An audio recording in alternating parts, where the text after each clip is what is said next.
Muy bien, amigos, volvemos al aire y habíamos hablado la semana pasada también, ¿no?, de este anuncio que hace el Gobierno Nacional, que tiene que ver con una universalización de los planes de salud, que tiene que ver con un proyecto que así presentado como estaba parecía bastante pomposo, digamos, ¿no es cierto?, con llegada a 15 millones de personas en la República Argentina. Bueno, buscar, ¿no es cierto?, un avance muy grande en esto para que la salud sea más igualitaria, llegue para todo en cantidad y en calidad. Y para esto, bueno, convocamos a una persona que sabe, que viene trabajando hace un tiempo, el doctor Marcelo Beloni, que agradecemos mucho la presencia. Marcelo, gracias por venir. Gracias a ustedes por invitarme. Hace mucho tiempo que estás imbuido en el tema, digamos, trabajando, y de repente aparece esto que creo que a vos mismo te sorprende, ¿no? Sí, concretamente, bueno, a punto de partida fundamentalmente de las lecturas que voy haciendo de lo que significa esto, bueno, uno podrá hacer un análisis crítico de la situación. Acá de lo que se habla es cobertura universal de salud. Cobertura es, diríamos, a quién vamos a tener protegido. Entonces, lo que se dice habitualmente que quien trabaja tiene una cobertura social, una obra social, que le está digamos, brindando su servicio en salud. Por otro lado, hay quienes deciden pagarla de bolsillo y deciden pagar una prepaga. Y hay quienes no tienen ningún tipo de cobertura porque no tienen posibilidad de estar en la obra social provincial, no tienen posibilidad de contratar una obra social, una prepaga. Entonces, digamos, están, digamos, a merced de la oferta de servicio que brinde el hospital público o del gasto de bolsillo. Es decir, bueno, tengo tanta plata, voy a ir a tal médico. Son los menos, digamos. Claro. Entonces, bueno, de eso se trata concretamente, de esa población que, dichos en porcentaje, diríamos que en el país son el 37, 38%, pero si vamos a las periferias, a los extremos del país, podríamos decir que en Jujuy estamos en el orden del 45%, es decir, de que la población sin cobertura en esta provincia es mucho más de la media nacional. Entonces, bueno, cuando uno piensa eso, bueno, habría que ver concretamente de cuánto estamos hablando para cuántas personas, ¿no es cierto? Entonces, pensamos, Jujuy, 700.000 habitantes, bueno, 300.000, 350.000 habitantes están sin cobertura y hoy siguen cubiertos por el sistema a punto de partida de que los hospitales públicos o de repente su gasto de bolsillo concurren a diferentes lugares para ser atendidos. Ahora bien, dicho esto, está bueno la idea de que a partir de esto se nominalizará a la persona, es decir, que se le dará un carnet, se le otorgará un carnet. Ahora bien, cuando uno entrega un carnet, está entregando derechos a la persona y derechos de cobertura, con lo cual hay que ver el otro lado, qué está dispuesto el sistema público a entregar como cobertura, digamos, contra ese documento. Por otro lado, digamos, otro arista buena es de que, digamos, a partir de allí se le arma una historia clínica única a la persona. Entonces, dicho esto, nominalizar personas, tener información de quiénes son, de a dónde van, de cuál es un problema, de que con su carnet esté atendido en Yuto, en Palmasola, en Jujuy, es decir, en las redes de servicio, es buena la idea y creo que en ese sentido tenemos que trabajar y hacia ahí debe marchar el sistema de salud. El punto está en el financiamiento de esto. Es decir, hoy por hoy, quienes aportamos con nuestros impuestos a generar una determinada cantidad de dinero que va a formar parte de los presupuestos hospitalarios, el presupuesto de salud, diríamos, debe otorgar cobertura universal a todos, a todos. Todo lo que aportamos tenemos necesidad y tenemos que ser cubiertos por esta seguridad que es para todos, pública, ¿no es cierto? Porque la salud es un bien público. Entonces, por lo tanto, tiene cobertura en ese sentido. Bueno, habrá que ver lo que dice este decreto de necesidad de urgencia, es que destinarán para comenzar esta idea 8.000 millones de pesos sacado del Fondo de Reaseguro de la Seguridad Social, un remanente no gastado durante muchos años del Fondo de Reaseguro que era para todas las enfermedades catastróficas, las enfermedades graves, donde cada cada obra social gremial aportaba un 1% a este fondo, que no fue gastado en tiempo y forma. Entonces, hoy por hoy, se dicen en este informe o en este decreto de necesidad de urgencia que se crea la cobertura universal de salud. Se reparte a las obras sociales el remanente de los recursos que había generado esta bolsa digamos, de recursos. Y por otro lado, se crea una agencia de evaluación de tecnología. Son los 3 temas importantes que nombra este decreto de necesidad de urgencia. Lógicamente que evaluar tecnología es importante a la hora de pensar de que siempre vamos a querer para nuestros pacientes lo mejor. Y evaluar tecnología va a permitirnos evaluar qué es lo mejor que necesitamos en diagnóstico y en tratamiento para las personas. No sé si se cierra... Sí, absolutamente claro. Y en medicamentos también. En medicamentos, claro. Esta tecnología también evalúa esto. Exactamente. La primera pregunta que se me ocurre hacerte, siempre me hablas de un decreto de necesidad de urgencia. El radicalismo habló toda la vida de caminar hacia un Seguro Nacional de Salud, allá en la época de Alfonsín inclusive, ¿sí? Y hoy lo retoma en algunos mensajes también de un seguro. Esto es un esquema que apunta a un Seguro Nacional de Salud. Yo creo de que ser esquematizado así, ¿por qué un decreto de necesidad de urgencia en una ley? Primera pregunta. Y segunda pregunta, vos mismo me decís que en las periferias se da mucho más. Jujuy está cerca del 40-41%. ¿Por qué no sin la intervención de la provincia, donde el tema choca mucho más, digamos? 2 preguntas, ¿tenés respuesta de eso? Bueno, para la primera pregunta yo creo de que querían ejecutar un recurso rápidamente, con lo cual el recurso eran los 20.000 millones de pesos que tenían guardado, que de repente había que darle un fin y un acuerdo con fundamentalmente las obras sociales gremiales. Suena mucho más un arreglo gremial que... Por eso, esto surge de la superintendencia, es decir, que no es inclusive un decreto que sale el expediente del Ministerio de Salud, sino que sale de la superintendencia.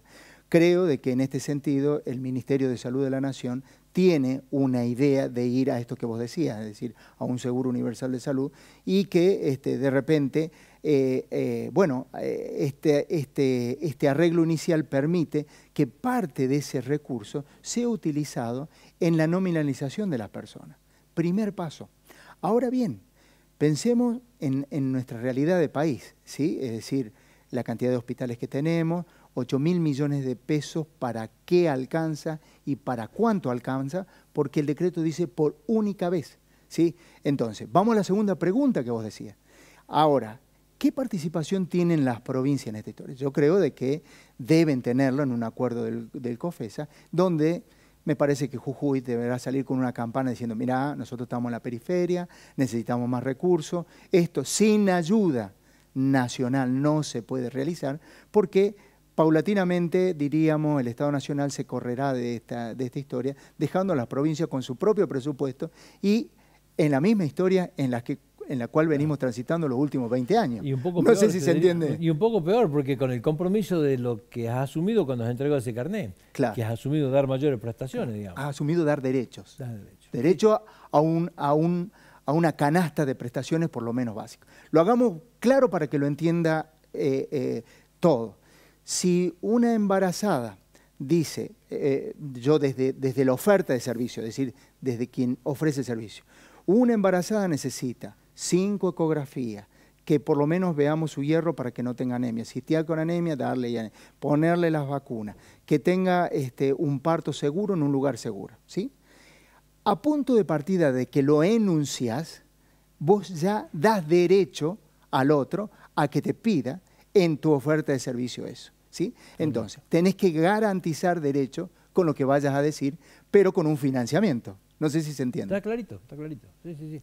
No, claro que se entiende. Y este tema de universalizarlo de esta manera, digamos, a 15 millones de personas, con una historia clínica que va a estar online, que va a estar disponible en todos lados, significa que esta persona también con ese carnet que le garantiza su acceso a este Seguro Nacional de Salud, por ponerle un nombre que no es el nombre que han usado, va a estar en Tucumán, digamos, va a ir a un hospital Tucumán, en Tucumán va a tener el mismo derecho de atención y a su vez también va a tener su historia clínica ahí y va a poder ser atendido de la misma manera que como si fuera una obra social. Totalmente. Mira, yo creo que... ese aspecto es muy bueno, digamos. Sí, no, diríamos buenísimo, y aparte de que vos llevarías tu historia clínica en tu bolsillo, porque a punto de partida de pasar tus datos, se abriría tu historia clínica única, que está, diríamos, en una nube, y permitiría al efector un poco ver la historia de tu enfermedad o de la evolución en el transcurso de tu vida. Te atiendes en Tucumán, en Santiago, en Jujuy o en Buenos Aires. Ahora bien, ahí hay que hacer una disquisición importante. La salud es un bien público, pero asistido por entidades públicas y privadas, que es diferente, ¿sí? La asistencia está dividida hoy muy claramente entre lo que es lo público y lo privado.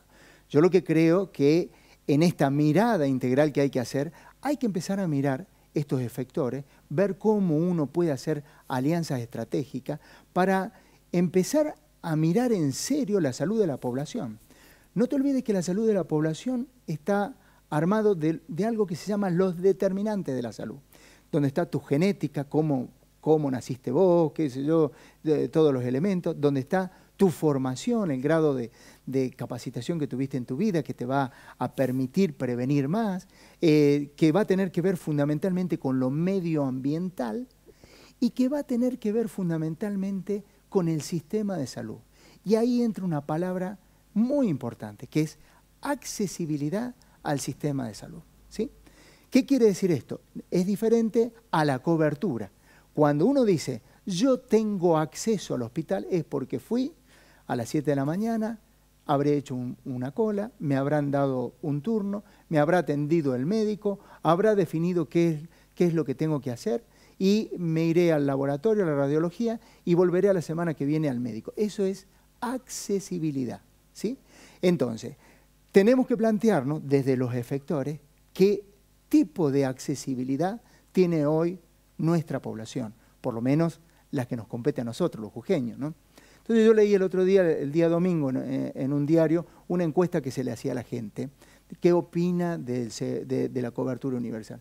Bueno, a mí me parece bueno, no lo entiendo mucho, decía doña Juana, pero mi problema es que sigo yendo a las 5 de la mañana, no me atienden y de repente me tengo que volver a mi casa y soy de Perico y ta.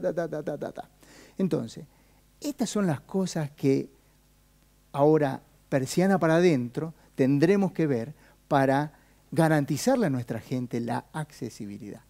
Esto reemplaza de alguna manera a lo que existía como el Profe, o sea, viene a absorber todo esto también, ¿no es cierto? Claro. A ver, lo hagamos más claro esto. En un momento dado, allá por el año 2004, 2005, comienza lo que se llama el Plan Nacer, que era darle cobertura a toda mujer embarazada y a todo niño entre 0 y 6 años que no tuviera cobertura. Eso fue un programa exitoso que fue creciendo y el Nacer se transformó en Sumar y el Sumar incorporó a la mujer en toda la secuencia de su edad, de su vida, tomando hasta el momento donde ya accede a una jubilación y lo absorbe PAMI, y empezó a incluir al hombre, primero entre 0 y 18 años, y de repente esta es la idea de la cobertura universal, siguiendo los pasos metodológicos que se ha venido dando con estos financiamientos internacionales, porque esa es la otra historia que hablábamos, ¿me entendés? Es decir, para que esto funcione requiere de un financiamiento oportuno, porque si no, diríamos, decirlo de la boca para afuera, claro. A ver, ¿dónde estamos? Uno se imagina que en Jujuy, en los hospitales, hay que generar una serie de gastos, digamos, que decir, bueno, ¿de dónde salen esos fondos? Sí, ¿no? Ordenarnos en 3 cosas. La gente necesita 3 cosas: calidad, accesibilidad, y lo que necesitamos de la gente es información. Con eso se puede planificar. Ahora, Marcelo, una pregunta desde el desconocimiento, pero sí del sentido común. A mí me da la sensación, desde el periodismo vengo acompañando hace un tiempo esto y viendo la realidad, por ahí desde otra óptica también. Y me da la sensación de que en Jujuy específicamente estamos mucho más cerca de dar un servicio de salud más adecuado desde la infraestructura que desde el recurso humano. Me da la sensación que hemos avanzado bastante, digamos, en estos últimos años en infraestructura, pero sin embargo este avance no ha sido acompañado por el recurso humano. Vos desde la salud, ¿sos coincidente? ¿Qué crítica me haces de este pensamiento? No, ninguna crítica, coincido contigo y digamos que tenemos que pensarnos en el modelo que hoy tenemos, diríamos, del gerenciamiento de salud. Hoy por hoy, primero de que quien es un efector de salud, tomemos un caso mío, estamos segmentados y fragmentados. ¿Por qué? Porque trabajamos en el público en un momento dado y trabajamos en el privado en otro momento. Con nuestro salario damos atención, y damos atención, no dádivas, porque a veces hay algunos colegas que interpretan que están dando dádivas. Damos atención a partir de eso, y yo creo que se debe trabajar en una serie de modificaciones en esa historia para que realmente quien trabaja en el público sienta el orgullo de pertenecer a un hospital público, sienta la necesidad de seguir dando el servicio en el hospital público. Y bueno, habrá que trabajar sobre una serie de ideas para favorecer y fortalecer esta idea que existió en otros momentos. No lo sé ahora bien, pero creería de que es como vos decís. Muchas veces se ve que debemos generar una reacomodación del recurso humano. Pero no es un problema provincial, es un problema nacional. Es decir, este problema no se lo ve solamente en Jujuy, sino en cada uno de los lugares del país. Entonces, bueno, habrá que también sentar en estos acuerdos del COFESA a dialogar un poco de cómo vamos a hacer que nuestra masa crítica de pensantes, de dadores de salud, comiencen a tener una idea mucho más integradora de lo que significa la contención en la salud de la población. ¿Y esos recursos cómo se distribuyen, digamos? Porque alguna vez se habló de la distribución de recursos en función de lo que se genera del otro lado, digamos. O sea, ¿qué sentido tiene decir a cada hospital le mando plata por igual cuando toda la gente se atiende en este hospital y no en aquel, digamos? Asignar el recurso en función de lo que presta, digamos. Claro, ¿sí? claro. Lo cual parece un concepto medio economicista, digamos, y puede ser que se me va la parte de contador de la cabeza, pero en este esquema, ¿hay una asignación de recursos que tenga alguna metodología distinta que la actual? Claro, diríamos que lo que viene haciendo en este momento el plan Sumar es dar recursos económicos a los hospitales por prestaciones. Por prestaciones. Por prestaciones. Entonces, digamos que, ¿qué es lo que tiene que hacer ahora un hospital para ser eficiente? Es tener registro de todo, facturar todo lo facturable para que sus arcas comiencen a mejorar. Lógicamente, de que lo que primero busca uno es tener un ambiente de trabajo saludable. Entonces, bueno, las mejoras en infraestructura se vienen dando, uno ve que los hospitales van mejorando en ese sentido, pero todavía estamos, y perdón la expresión y si ofendo a alguien, estamos en carreta a la hora de pensar cómo viene la información y cómo llega esa información oportuna a generar datos que al otro le sirva para ser un pagador de la prestación que realizó y para tener información para planificar. ¿Sí? Vos sabés que lo escuché al presidente Mauricio Macri dar este tema como si fuera una cosa absolutamente novedosa, y yo vengo, no sé, hace 20 años que venimos hablando de este tema, donde el hospital, digamos, hay mucha gente, hay obras sociales, no quiero nombrar ninguna porque por ahí si me ofende no tiene radio, lo dice y se ofendió el de la obra social, pero hay obras sociales que tradicionalmente se hacen atender en los hospitales, donde el hospital va a tener que facturar y donde esa obra social también necesita la información de la prestación que da, porque es un afiliado de su obra social que necesita, y es bueno que sepa y tenga su estadística, qué se está haciendo en el hospital público, claro, qué es lo que padece, si no, cómo va a tener una historia clínica adecuada, digamos. Claro, ¿no? claro, totalmente. Y hablamos de esto como si fuera una cosa absolutamente novedosa. Hace 20 años que hablamos de esto, Marcelo, estoy equivocado.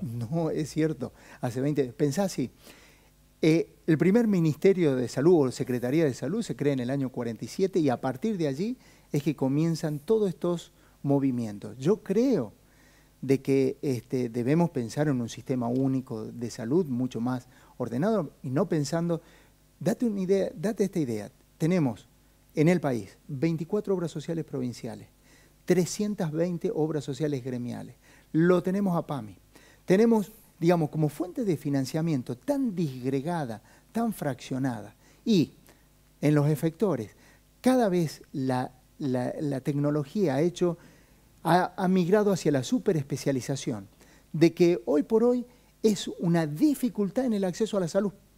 la hiper tecnificación de los equipos de salud. Porque digo, yo, bueno, a ver, quiero ver a un neurocirujano y probablemente, como son 4 o 5, el acceso a la salud de la persona con un problema neurológico esté más limitada, ¿no es cierto? Entonces, en esto que vos decís, volviendo a la primera parte, deberíamos pensar en hospitales de autogestión con descentralización de los recursos para digamos, que sepan qué están manejando y que puedan ponderar cuántas prestaciones están dando, a qué valores, y empezar a tener un ranking de valores en ese sentido.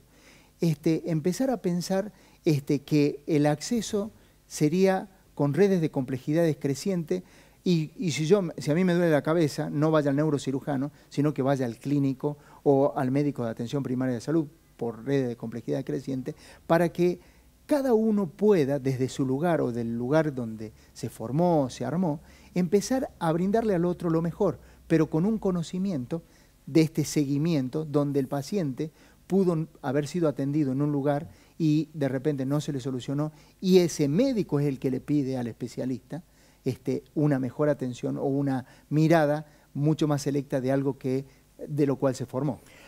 Vamos a hacer una pausa. Yo te voy a dejar con una reflexión, digamos, medio complicada por ahí la reflexión que te voy a hacer, pero bueno, una reflexión pregunta, digamos, ¿no? Yo te escucho hablar y me da la sensación que si yo tendría que asesorar al gobierno de la provincia de Jujuy, le digo, lo primero que tenemos que hacer es seleccionar 10 personas, a ver quién es el hospital de autogestión más importante que tenemos en el país, el Garrahan. Perfecto. Tengo que tener 10 personas becadas, muy bien pagadas en el Garrahan, aprendiendo autogestión durante un año para que cuando vuelvan acá me ayuden en esto. Te lo dejo como una reflexión. Cuando volvamos, quiero saber qué opinas de este tema. Vamos a la pausa.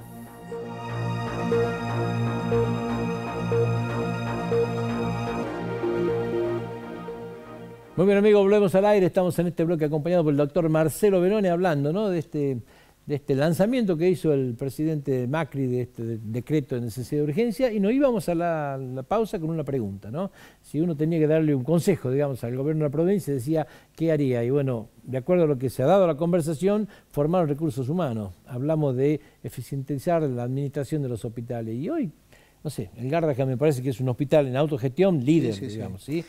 Mira, siempre parémonos en 3 conceptos, porque de repente pensar solamente en el hospital nos estamos comiendo una gran parte. El sistema de salud está apoyado sobre 3 pilares. Primero, la gente que necesita algo, atención, prevención, promoción, asistencia, rehabilitación, digamos, todo lo que necesita la gente. Por otro lado está el efector, público, privado, del primer nivel, de segundo, de tercer nivel, la alta complejidad, es decir, el efector, quien prescribe o quien asiste a esta persona, ¿sí? Y tercero, los financiadores, ¿me entendés? Es decir, las estructuras que hoy por hoy financian salud, ¿sí? Entonces, entendiendo estos 3 pilares, uno tiene que pensar de que cada uno de estos pilares, fundamentalmente el del financiador y el de los prestadores, debe estar gerenciado adecuadamente y con canales apropiados del diálogo para encarrilar el norte, para saber carga de enfermedad de esta población, de qué se nos enferma la población jujeña, acá en el Talar, en Yuta, etcétera, etcétera, etcétera. A partir de allí, de repente, ¿qué presupuesto tenemos para otorgarle a los hospitales? ¿Qué vamos a tomar como medidas unitarias? ¿Qué va a tomar el hospital como medidas unitarias para discutir con el financiador? Che, te estoy dando 100.000 prestaciones y de repente lo estoy financiando con $1 por cada... Estoy diciendo sí. Macanas, ¿no? Pero digamos, trato de ser práctico en este sentido. Este gerenciamiento lo hemos ejercido fundamentalmente médicos, porque hemos de repente en algún momento abrazado esta idea, y en realidad se necesita mano técnica que empiece a mirar muchos otros elementos que construyan este andamiaje sólido de saber qué servicio está produciendo poco, qué servicio está produciendo mucho, cuáles son la información oportuna para la toma de decisiones, es decir, y por el otro lado la mirada de qué están haciendo cada uno de los efectores, es decir, necesitan mandos gerenciales que entiendan el modelo digamos, interactivo, y que no sea un masomenismo de la cosa. ¿entendés? Es decir, pensar, bueno, yo más o menos necesito tanto para terminar, necesito más o menos tanto. Es decir, o vamos a hacer una inversión de tanto. Es decir, hay que empezar a ponerle números a cada una de las cosas que vamos viendo y que vamos entendiendo que son prestaciones. Dicho esto, la respuesta es, ¿necesitamos más técnicos? Sí, respuesta sí, necesitamos más técnicos.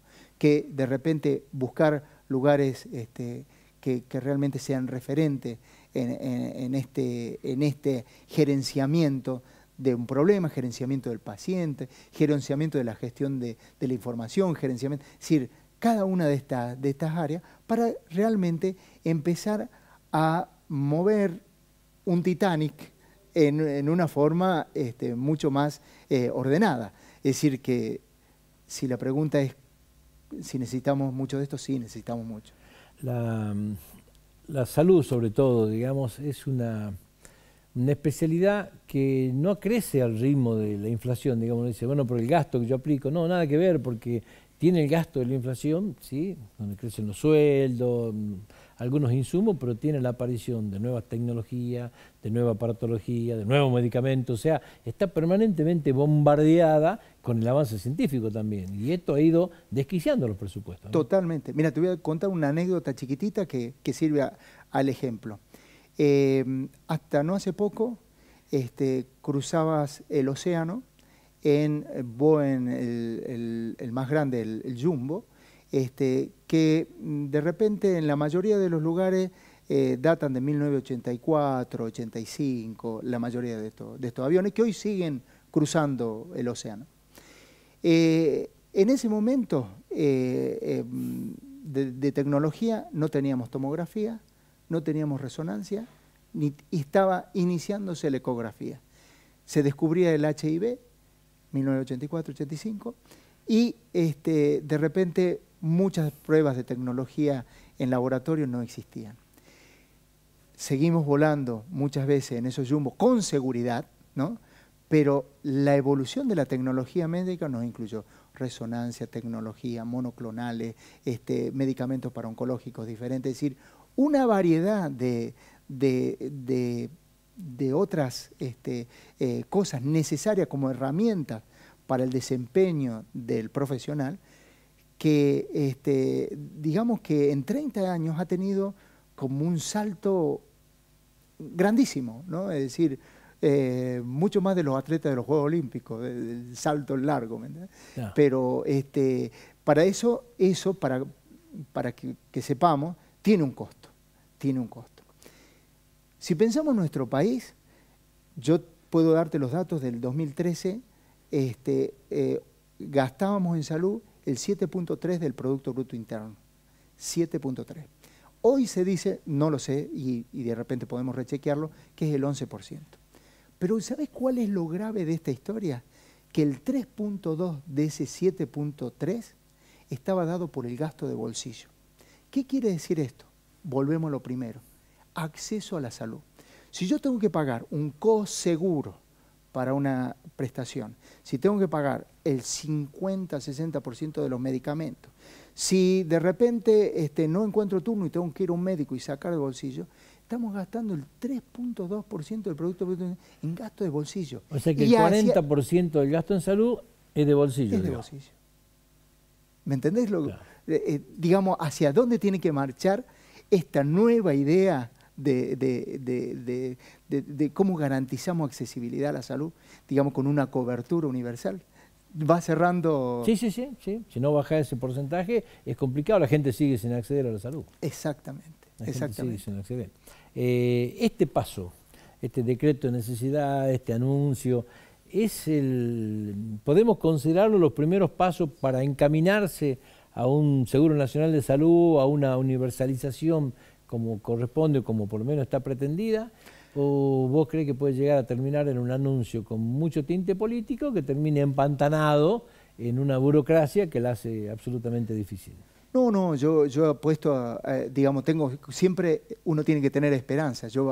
Mi esperanza es de que esto sea el comienzo de un algo mucho más importante, ¿no? Esto no es importante.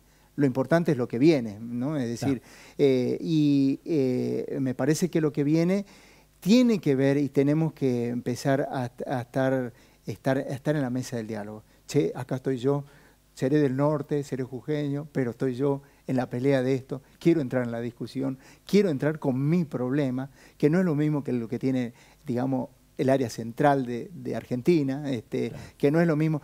A ver, seamos concretos, Buenos Aires tiene solamente el 21-22% de población sin cobertura, contra el 45% nuestro, ¿me entendés? Entonces, hoy por hoy, que de repente los hospitales públicos hagan un paro, digamos, no mueve mucho la aguja de esta historia. A nosotros sí. Entonces, nosotros tenemos que fortalecer nuestro sistema, ¿no? Claro. Y mucho. Marcelo, te agradezco muchísimo. La visita ha sido realmente esclarecedor, digamos, de un tema que, bueno, se conoce muy, pero muy poco, ¿no? Inclusive hasta lo que se escucha en el orden nacional recién se está empezando a hablar, digamos. Yo ayer recién empecé a escuchar algunas cosas, además es como que recién lo empezamos a profundizar, hasta nosotros mismos del periodismo, así que te agradezco mucho la visita. No, gracias a ustedes y espero que, bueno, ser por lo menos clarificador de algunos aspectos. Nosotros hemos llegado al final de una nueva jornada de Sin Límite. Dios mediante, el próximo martes estaremos acá en la pantalla de Canal 4 de Jujuy. No se olvide que este programa usted el viernes a las 5 de la tarde lo puede volver a ver en repetición en la frecuencia 2, ¿sí? Y ya lo va a tener en horas más, digamos, lo puede tener en Facebook, en Alberto Ciuffi, y lo puede tener también en el diario Todo Jujuy. Muchísimas gracias, muy buenas tardes para todos.